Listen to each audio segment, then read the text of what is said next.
Fingers worked at the dungeon door lock with a sharpened bone. It was not long enough or even strong enough to do the whole job, but it was what he had to work with. Each time he worked on the rusty lock, he could only manipulate it part of the way and then it would fail. It became a daily ritual with him, something to pass the time. Mostly because his cellmate utterly lacked any desire to engage with talking, except on the most basic level. I'm hungry. I'm thirsty. I want the sun, she would complain. The barbarian, who was used to roaming freely in the foothills north of Holston, didn't really have a concept of confinement. She spent the first week pacing relentlessly like a caged animal. Now she merely sulked and moaned and wasn't very responsive. Fingers knew the moods of Bear. That was the name Fingers gave her.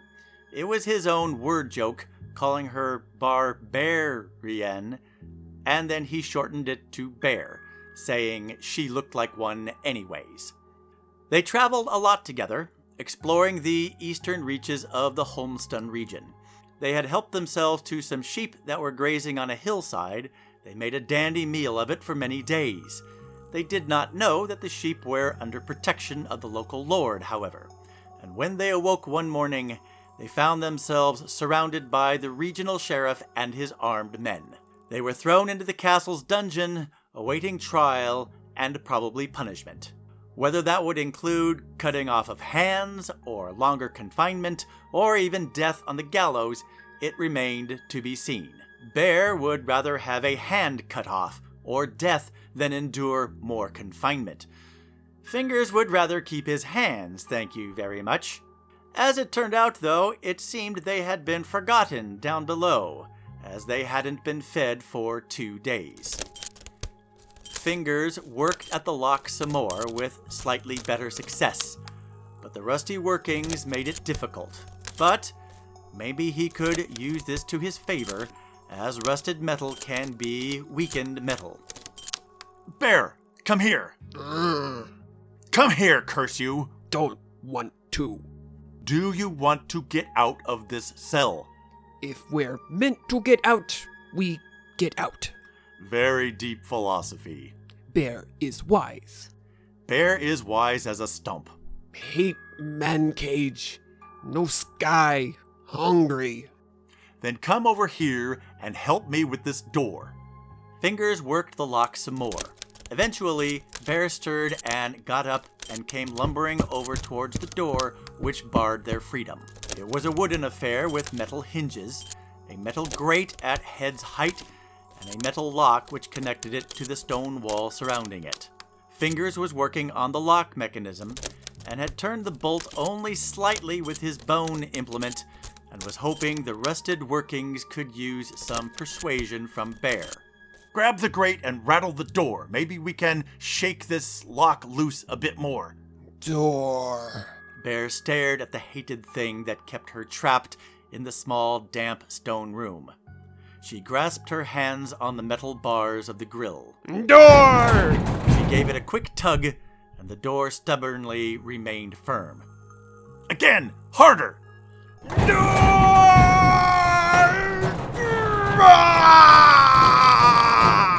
Bear rocked and rocked on the door, and it began creaking and groaning after assault. Fingers felt something give as his hands suddenly lurched. Harder!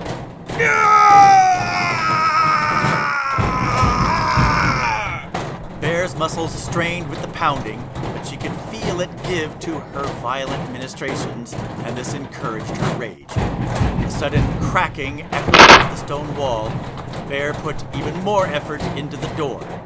Then the wooden door gave up a rending, tearing sound, and in one violent moment the door was torn off the lock mechanism that held it to the wall. It swung limply out with a slight creak of its hinges. We can do it that way too. Fingers looked into the open hallway. He shook himself out of the shock of the moment and his mind started calculating. Quickly! Our keeper will have heard the noise. Let's into the hall. There was a long, dark hallway with doors to the sides at intervals, and then an archway into a larger room. They hurried down the hall, but before they made it to the end, they could hear keys jingling and a huffing, grunting sound. You engage him. I'll join in from above. Fingers sprang up to the corner of the hall created by the arch and easily used the two sides like a stairway and climbed up the wall. He found purchase for his hands along the top rafters and set a foot upon an unused torch sconce. He looked back over his shoulder and saw the light of the hallway suddenly darkened by the shadow of their wide keeper standing in the archway. Draw him in, you lout! Fingers would be useless to join in the fight if Bear just ran at him, which she did. Curse you, muttonhead! The two grappled for a short moment, locking their arms around each other and shoving each other into the stone walls to the sides. At last, Bear backed up a couple of steps into the hallway, and Fingers could see the back of the keeper, and he flung himself from his perch onto the keeper's backside. However, he couldn't get a firm grip upon the keeper, and he slid off and fell to the ground. At this exact moment, Bear let out a loud growl and pushed on the keeper so that the keeper backed up upon the fallen body of Fingers. The keeper tripped and fell back upon Fingers, who was now pinned under the weight of them both. But Bear used the advantage of the trip and slammed the keeper's head to the stone floor. Fingers felt the entire weight of the keeper relax upon him, and soon he could only hear Bear's hard breathing. Now you're the keeper of death. Bear kicked the body that lay upon Fingers. Help me get this hulk off of me, please.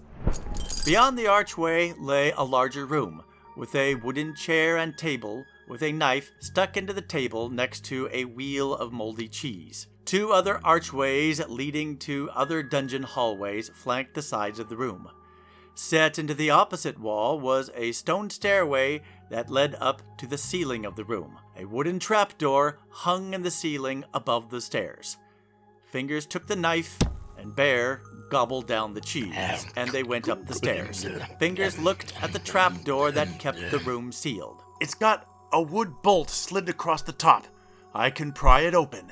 I will break. No! We don't know how many guards may be in the room, or in rooms nearby.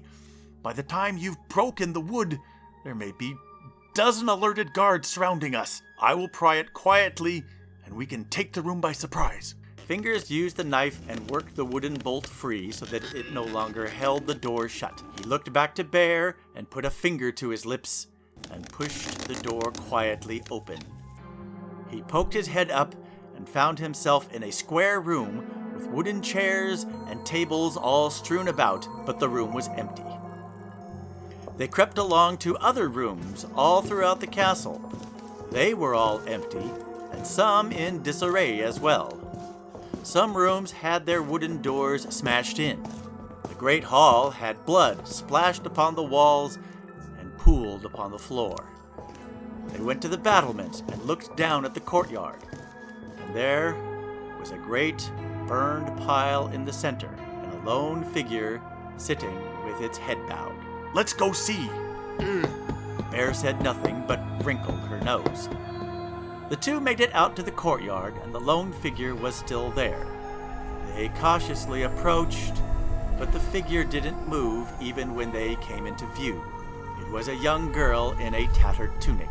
What happened here? Lizardkin. They came in a massive horde, climbed over the walls. Our defenses were useless. They took everyone in the castle. The lords, the guards, the servants, the women, the children. Where did they take them? They didn't take them anywhere. Where were you? I was in the tallest tower, hiding. They went all over the castle and rooted out everyone who was there. I heard them clawing at my door for a while, but they got frustrated or distracted and didn't come back again. What happened to all the people then? They ate them. Right in the courtyard, right here. This is all that's left. Charred bones. We just came from dungeon. then it saved you. They scoured the countryside for leagues around as well, now that there's no one from the castle to protect them. So, if we hadn't been put into the dungeon, You'd be dead right now. Fingers turned to Bear with a surprised look on his face. good thing we didn't break out any sooner then. Like I said, if we're meant to get out, we get out. I can't disagree with you there. Bear is wise. You are correct. Bear is certainly wise. You've been listening to Dungeon Breakout, a Dungeons and Damsels short story side quest written by David Ian. Voice talent by David Ian and Dino D'Elfweld. Theme by Ron Perovich. Incidental music by Mark Rose. Sound engineering by Dino D'Elfweld. Sound design by David Ian. Dungeons and Damsels is a sword and sorcery medieval fantasy series produced by Unchained Productions.